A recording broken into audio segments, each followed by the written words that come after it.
Hello, everyone. I hope you can hear me well. I'm just going to say a few bits of housekeeping while we wait for everyone to join.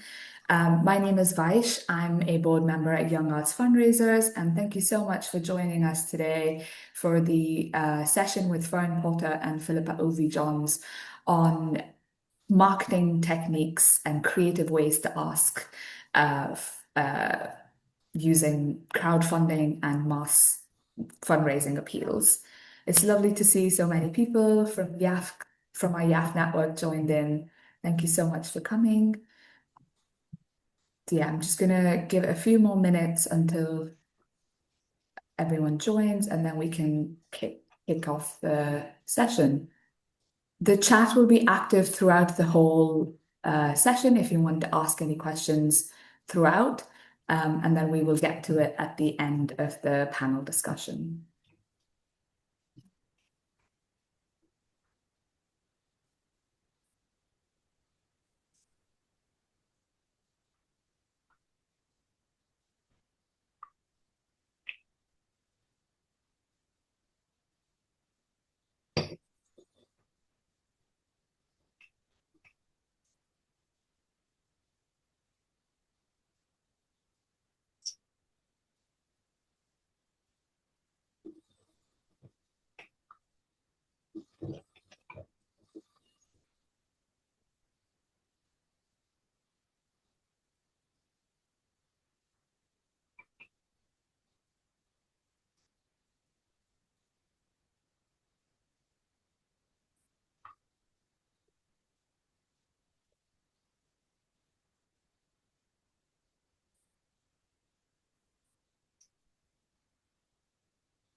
Great. I think we can kick off, and people will join as they come in. Um, we're delighted to welcome you to this event, which will be a short discussion about marketing techniques for creative ways to ask for crowdfunding appeals and marketing fundraising appeals.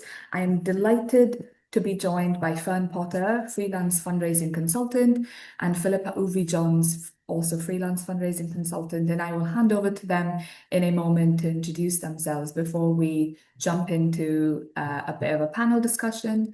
Just a few words about YAF before we begin. We are a completely volunteer-led network of early career fundraisers that put together these events and peer-to-peer learning, and everything we do is supported through donations. We're entirely independent, and it's so wonderful to see so many people join in for today's webinar to learn from Fern and Philippa's amazing expertise.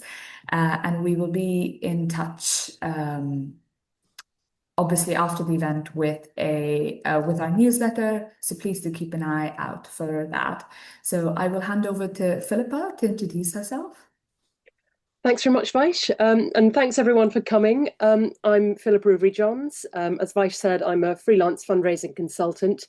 I've been doing that for nearly 10 years now. Before that, I spent most of my career at the V&A Museum, where I largely ran the Friends of the V&A. But I also worked on the patrons programs. I set up the legacy giving program. I used to run the annual appeals. And then latterly, I worked on some of the museum strategy as it was beginning to look towards developing the site that's now V&A East, which was obviously fascinating. As a freelancer, I've spread out a bit more. I continue to work in the culture and heritage sector, but also on different kinds of charities as well, of all different sizes. And as well as the individual giving side, I work on trusts and foundations appeals. Great, thank you. Fern? Hi, thank you very much, Vash, and welcome everybody today. I actually have a confession to make. I never set out to be a fundraiser. I was a dancer in New York and wanted to put my first performance on with my company and went to the New York State Council for the Arts and said, "This is what we're doing. This is when we're doing it." And she said, "This is really interesting. We'll come and watch, but we don't fund for 3 years. We just watch." And I thought, "Oh my God!" So I just had to start raising money and asking people. And this is before social media. It was in the early 80s, and even before computers. So typing the letters after rehearsals, picking up the phone. And I found that I wasn't afraid to ask, and it was okay. It was something that I had a passion for what I was doing. Therefore, my passion was coming through when I was asking people to support me and my work. And when I moved here, I had an injury. So I decided I could work maybe doing this area of development and was a founding director of Essex Dance. And in that role, there was no development. I mean, it was a blank palette and set up the whole function from scratch.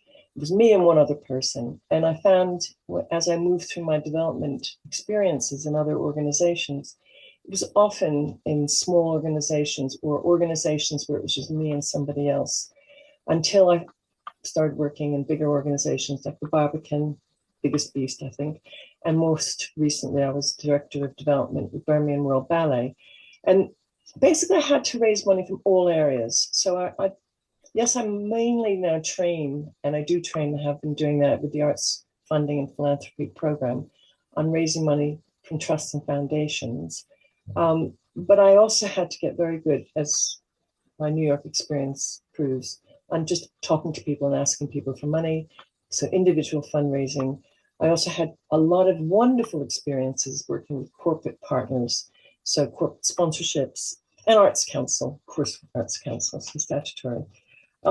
So in a nutshell, I mean, I'm mainly focused with dance organizations, but I have worked with other cultural organizations as well and have raised millions. And I think the thing that really strikes me, and I'm going to say this as a piece of advice to all of you. You may not know Michael Kaiser, but he was the turnaround king for the Royal Opera House when things were going really poorly for them at the end of the 90s. I had the pleasure of working alongside him. And he was saying to me, you are a generalist. You have experience in all areas of fundraising. Never lose that. Or if you don't have it, try to gain it. Is my first piece of advice to you. But I now mentor people, and I've been a regular mentor on the RAISE program, the Institute of Fundraising. And when I sit as a trustee in various boards and mentor people. I've got my colleague here today. I saw him from the Acosta Dance Foundation. Anyway, welcome. Thank you so much.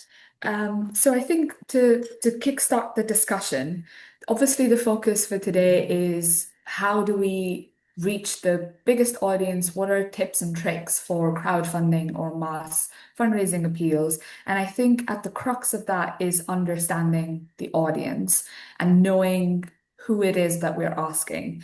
As such, what do you think motivates someone to give?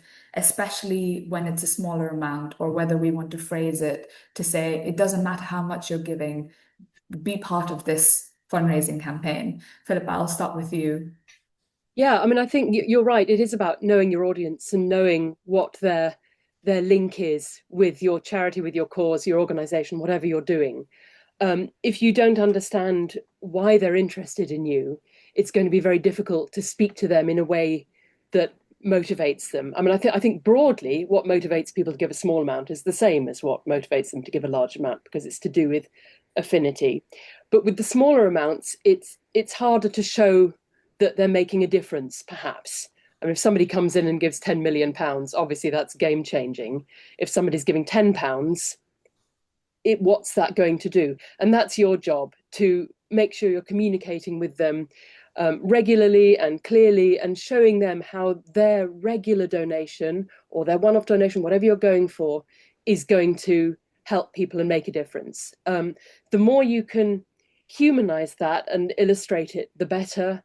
So if you can bring in stories from the people who are being helped or from the activities you've been able to do, but it's all about the difference it makes, I think, for me. Fern, what are your thoughts? Well, I think, yeah. I always say you have to tap into the heart. So the way we tap into the heart rather than the head, in the first instance, is by actually, as Philippa just said, humanizing your stories, making it relevant, giving people something that they can relate to immediately. And I mean, what I didn't say in my intro is I've worked on the other side, assessing applications and people coming to me for funds.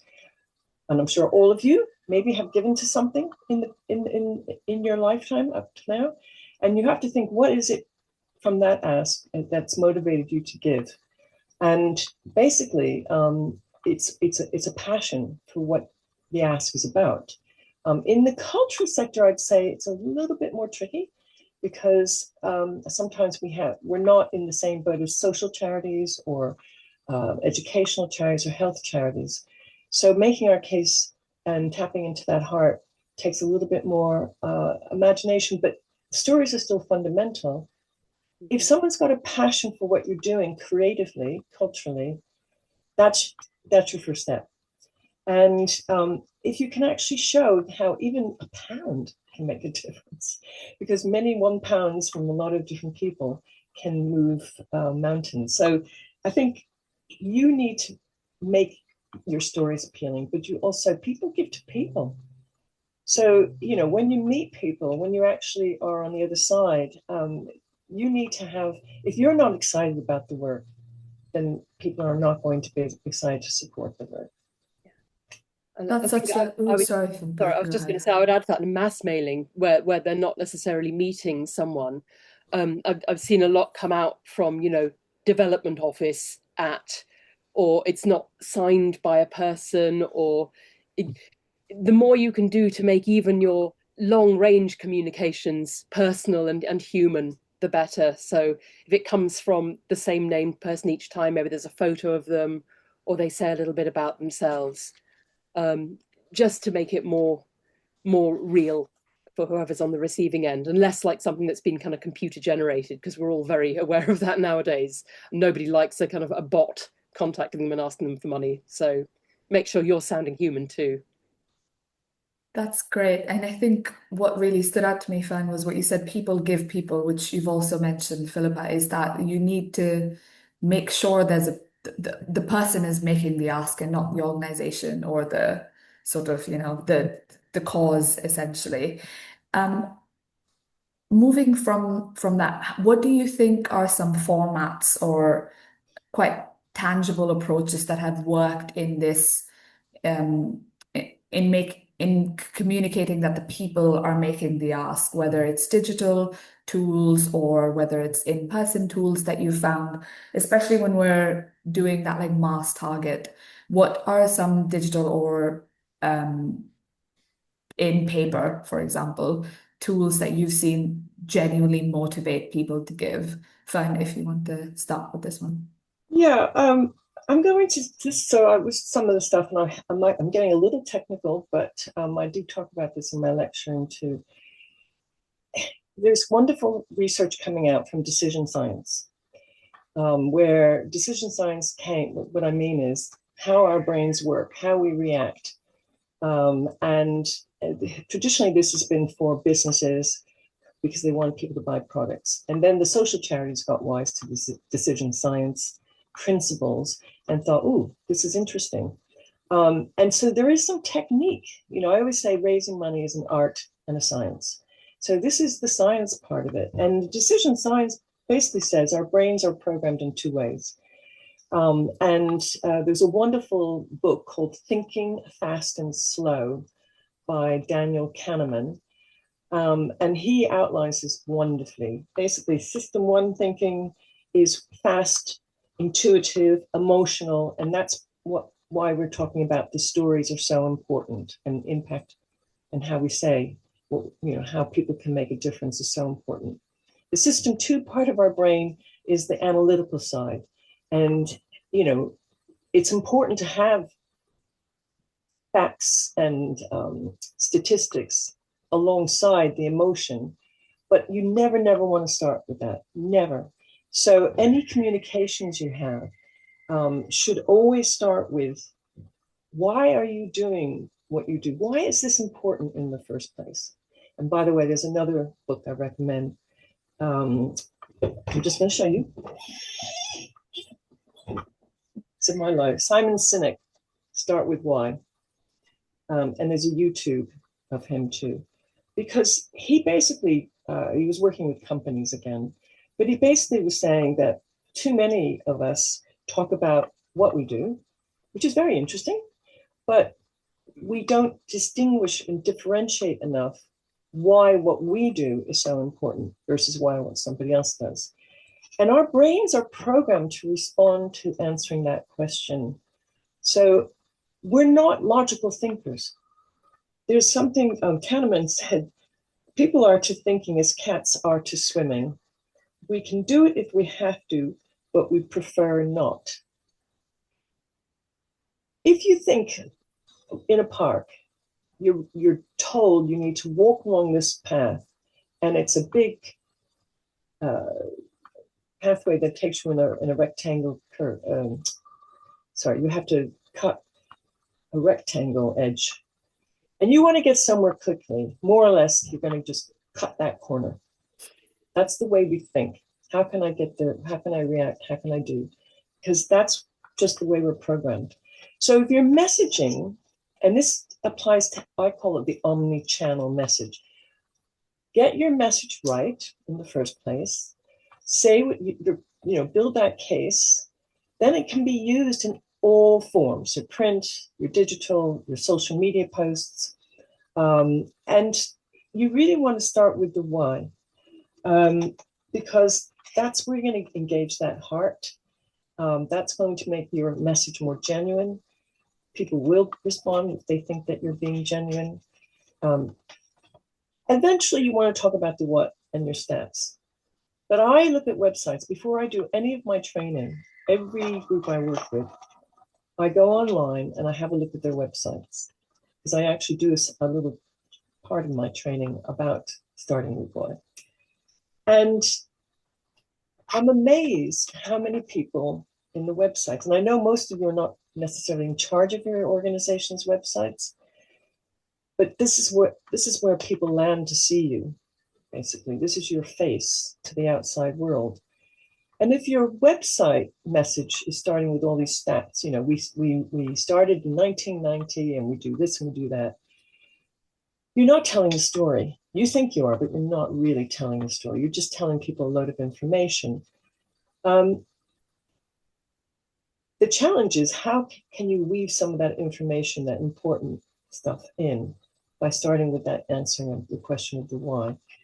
In a way, I think we're sometimes too in culture, we're stuck because we do such incredible work. We're all really creative. Our organizations are really creative.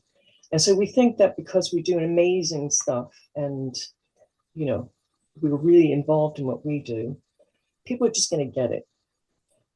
Because we can just talk about, we're worth it. You should support us because we're worth it. Now, I've years ago coined that as the L'Oreal syndrome, because we're worth it.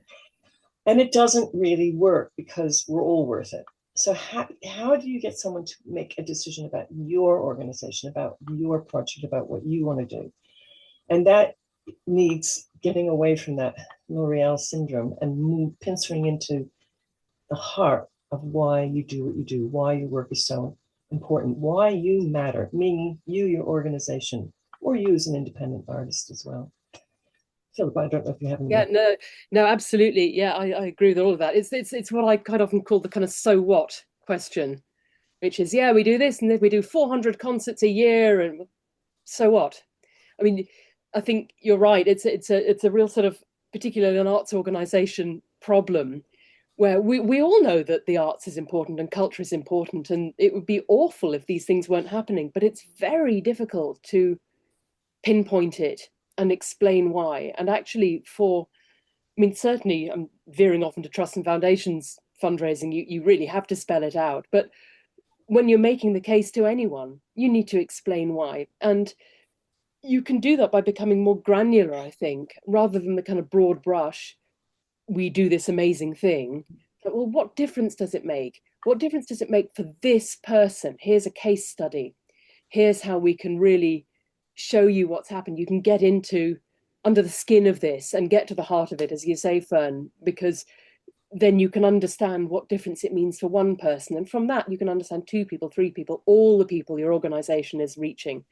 But it has to be backed up by ease and convenience. I think that's particularly important in the arts and cultural sector. I was on LinkedIn the other day, and somebody put out for their organization a fundraising appeal on LinkedIn, and she made a wonderful case for it. This wasn't a cultural organization. It was to do with helping young girls do something, and it was a very kind of emotional cause. And she made a beautiful case. It was beautifully written. So I clicked through to give, and it was the worst functionality I've ever come across. There were something like 8 pages of forms to fill in of different kinds before it would even let me say how much money I wanted to give. And if I'd been even 5% less interested in that cause, I would have clicked right out. And as I say, this was a very emotional cause. If you're thinking about raising money for something which is a wonderful thing, but ultimately, pretty high on the pyramid of hierarchy, the Maslow's hierarchy of needs, you've absolutely got to make it easy and simple. The moment somebody feels that, oh, this is wonderful, I want to give to that, they've got to be able to do it straight away, easily. And it doesn't have to be anything really whizzy or expensive. It just has to work. Let them give and let them be thanked really easily. I was also very interested in what Fern was saying about websites. It is difficult as fundraisers, often quite divorced from the website, but it's the public facing page of your organization, and people are going to look at that straight away nowadays. So my advice is, as a fundraiser, if you're not very involved in the website, see if you can get involved. Yes. See how much influence you can have over it, because it's really, really important for you. Yes, and can I just add one more thing on that? Ease, sense of ease. And this is something I also talk about when I do training, is how we do fall into the trap of using a lot of jargon.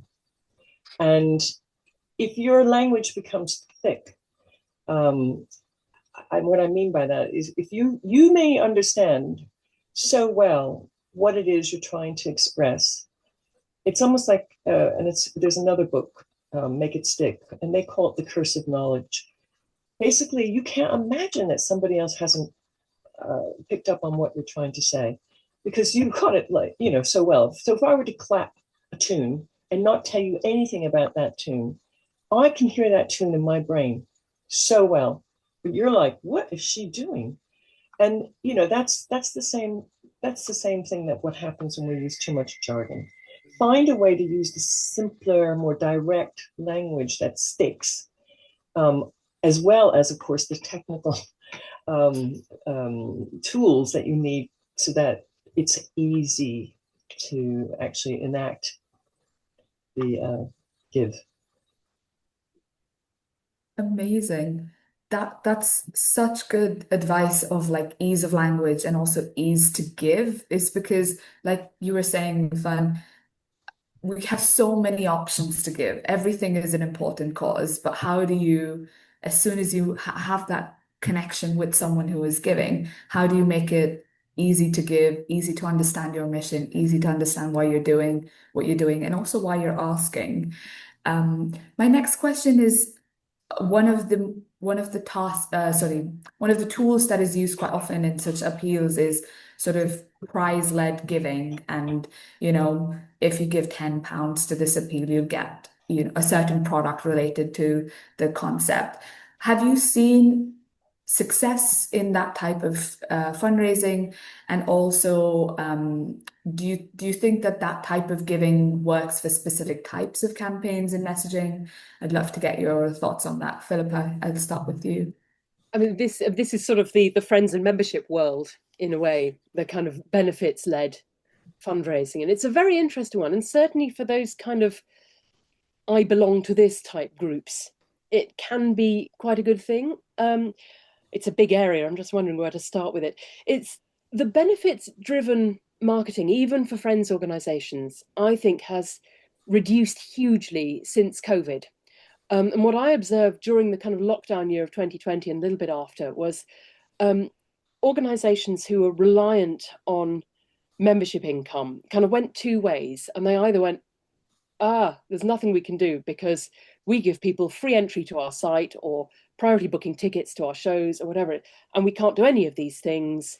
What are we going to do? We can't do anything.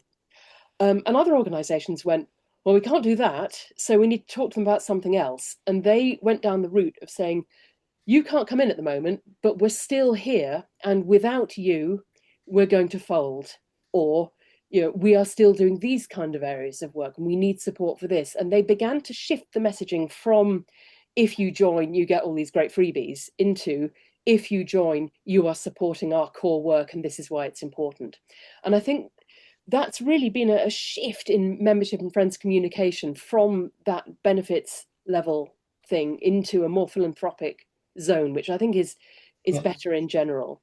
I think that sometimes the kind of the freebies and the gifts can be good from a point of view of your own marketing. If you think about the kind of National Trust car stickers or RNLI, there's a bit of herd mentality about that. People see it out and about and think, oh, I should be doing that.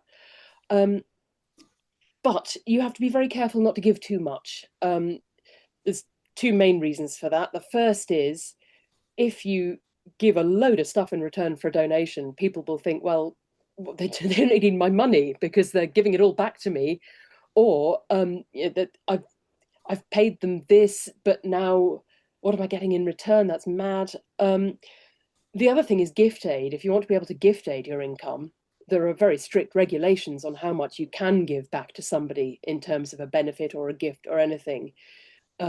If you're working in regular giving of any kind where there might be something given back to people in return, I strongly recommend you become very conversant with the HMRC gift aid regulations, which are as thrilling as they sound, but they are quite easy to find online.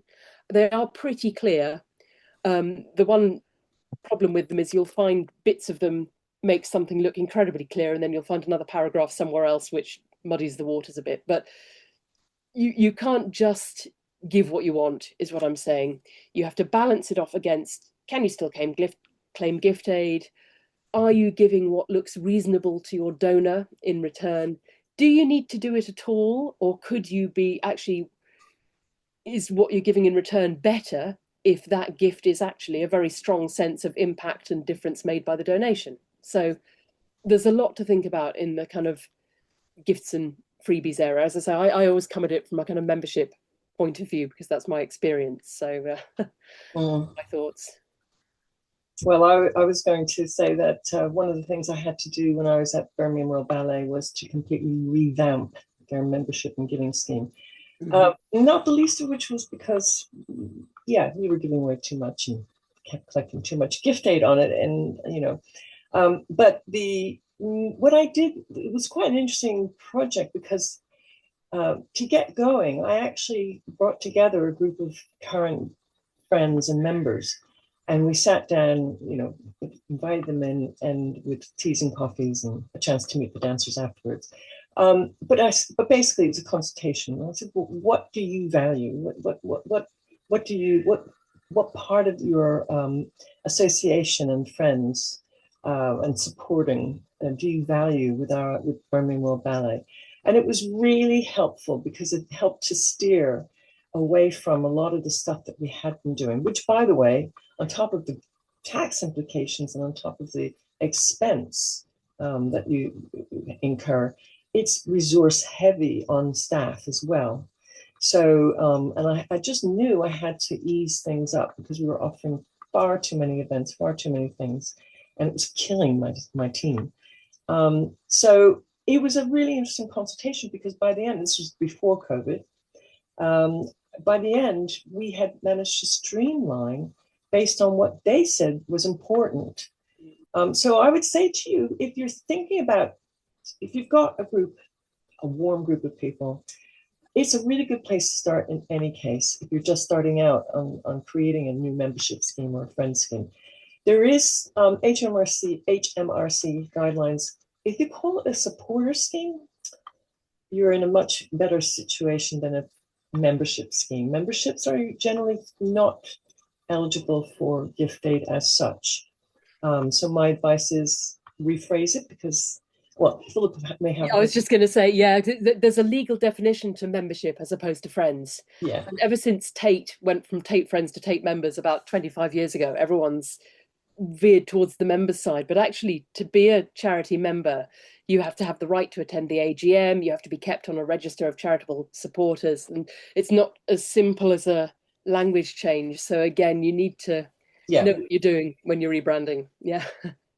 Okay, then just to finish that, to say that really pencil down, find out what people value in return for their donation. If they're, frankly, if they're only giving a certain amount, a small amount of money, a personal thank you goes a really long way. I have to say that. And what one does notice, I certainly have, is if I don't get the thank you. So the thank you costs, I'm going to say nothing because basically you should have it programmed and make it easy for you to generate that thank you. But it goes such a long way in terms of its value to the person associated with your organization. It's amazing how many charities don't thank. I was going to say don't thank well, but I'll stop. Actually, don't thank at all. Or if it does come through, it's something so generic that you think, well, they don't care. They haven't bothered with this. But and on that thank you, there is this idea of making it very egocentric. In other words, it's because of you that these things happened. It's because of your donation, rather than just saying thank you, we did this, that, and the other.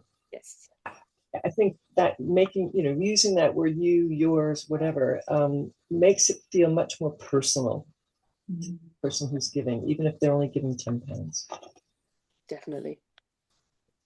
There's so much I got out of that discussion, especially we should not be afraid to ask the people who are supporting us what they value with the work that we're doing, with the appeal, with the mission. I think what tends to happen a lot is I wouldn't say based off of assumptions, but we know a little bit, but I think we're hesitant to ask more about why they're connected with our cause. And it helps so much to do that work. And that helps with framing future campaigns, but also like Fern, your experience at the ballet, it really cuts out things you were doing that wasn't even connecting with the audience, which is it's so useful to remind ourselves of that. I wanted to move to sort of thinking about donor loyalty. So how do you think we can build that into a framework? Is like we've discussed about valuing even small donations, giving a thank you, even if it's £10, £5, and how important that is. But is there a way we can use some really practical tools to build into pipeline to sort of incentivize to give again, or not even give again, but to be engaged with messaging and what the charity is doing? I'll start with you, Philippa. Yeah, I mean, this is to do with keeping in touch, I would say. It's people give, ideally you want them to give again. They need to be encouraged to do that. A lot of gifts are one-off. The vast majority of gifts to charity are one-off gifts. But if you keep in touch with people, and I was on a webinar the other day, which was being led by Caroline Danks of Lark Owl, and she was saying some very interesting things. There's some recent research come through about how often you should contact people by email. And it's much more often than you think, actually. It was more often than even I began to be comfortable with. And then she was talking about what you say in those communications. So, I mean, we all know that, broadcast media is really not the thing now. People want something more interactive or something more useful to them. Nobody just wants to be shouted at. So the old style e-newsletter where a thing came round maybe quarterly and it had lots of information about what the charity had been doing, and that's it. People get a lot of those now, and I think they just hit delete straight away. But if you can take lessons from other kinds of marketing and give people something in return, so it's not, I don't know, if you're a charity that's dealing with heart disease, for example, instead of saying, oh, look, here's about our charity, you might say, here's some tips from some doctors on how to integrate exercise into your life so that you keep your own heart healthier. Or it's just giving something back. And because the emails then become useful to the person who's receiving them, the frequency of communication doesn't quite seem as much. It doesn't seem so much like a bombardment. But if you're just shouting worthy information at them, or worse, just telling them about the need all the time, you must have the need, but you have to have the good news side as well. If your communications just become a kind of torrent of misery or bad situations or the state of arts in schools or how awful it is, that turns people off as well. So you have to have the clarity on the results you're achieving, the good work you're doing, but also something for them. Give something back to them in the communications. So I think I've completely off the question there. What was the original question? No, I think you got the answer, is that continuous engagement is Yes, yeah, exactly. that's right. Fun. Yeah. So Yeah. the gift is the start of their relationship with you, not the goal. So once they've given, you're not like, ah, hooray, they're on the lists now. They're not, unless you take some trouble to keep them involved and send them things that they find genuinely interesting and useful, so that you don't immediately go into their immediate delete pile. Yes. Fun.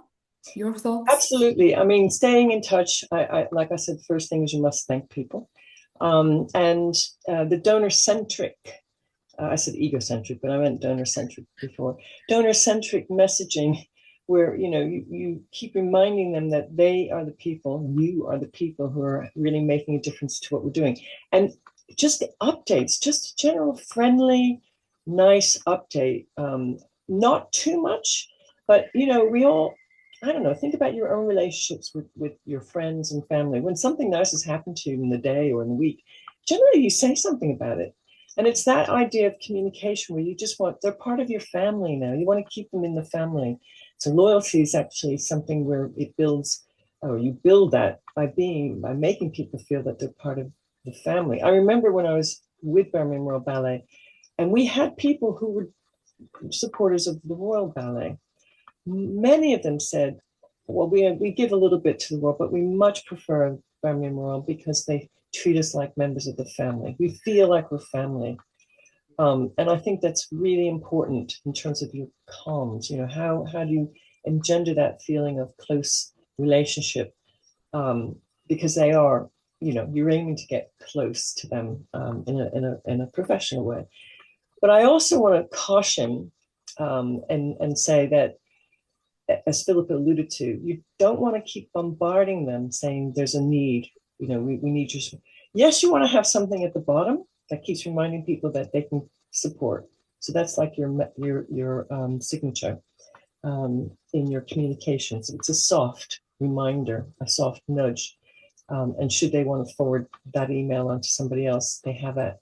But my friend, who's a philanthropist, Lady Gavrin, has said she likes to remain close to organizations, but she doesn't want to be bombarded. And so she's not particularly bothered about being invited to rehearsals all the time or behind the scenes or things like that.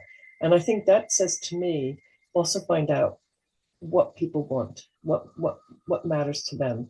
Put it out there, say this is the opportunity, but don't keep bothering people and assume that's what they like. I can't tell you how many donors I've had who really hate big events.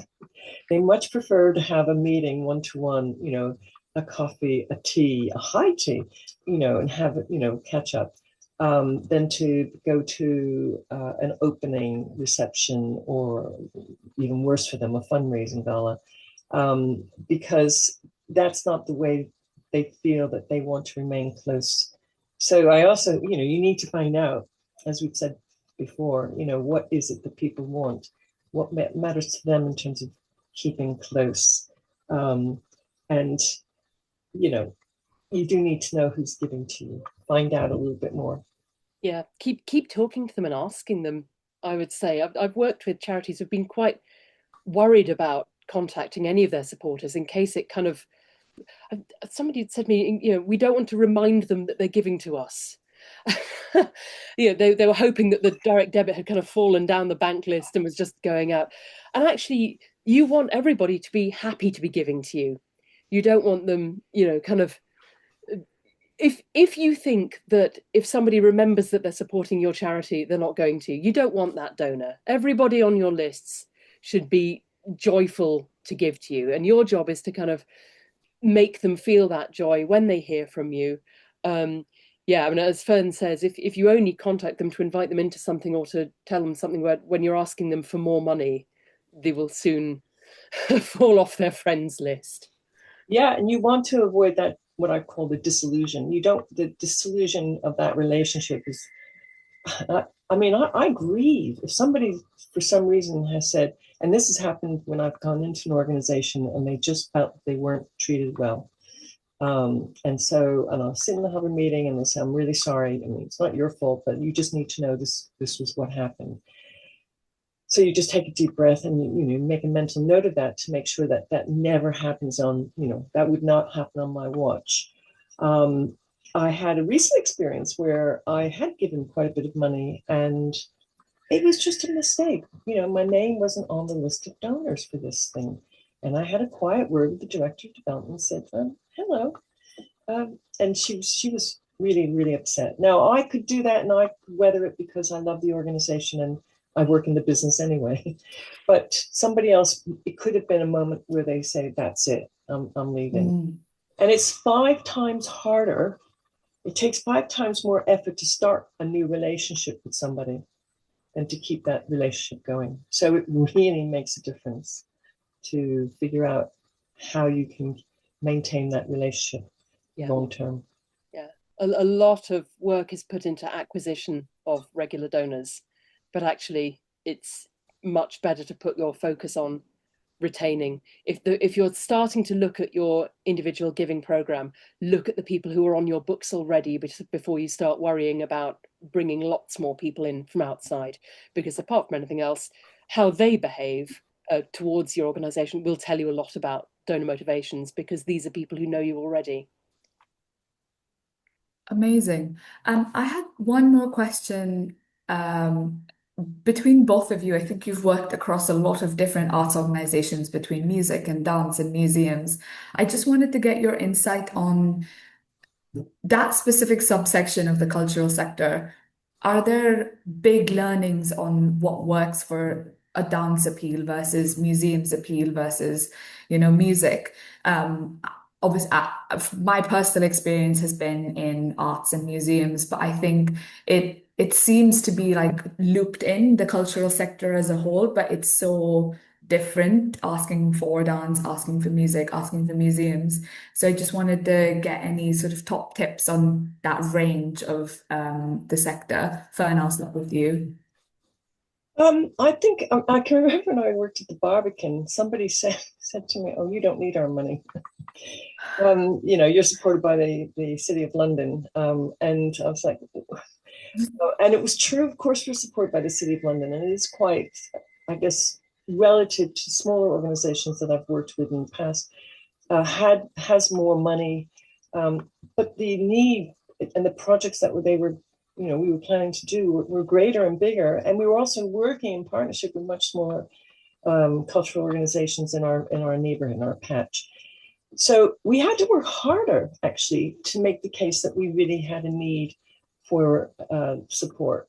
Whereas smaller organizations, I think there's a nimbleness, there's an agility of the mess of how you do what you do. People, first of all, people are more likely to see you as opposed to a member of a team. So they get very familiar with who you are in a smaller organization. And but therefore, in a bigger organization, you have to work harder for that feeling. So it's kind of like I mean, I lived in New York City, and you can be a big fish in, well, it's harder to be a big fish in New York City. Moved to Leigh-on-Sea, Essex, where I live now, and there weren't many people doing dance that I was doing. So it makes it easier in some ways when you're working in a smaller organization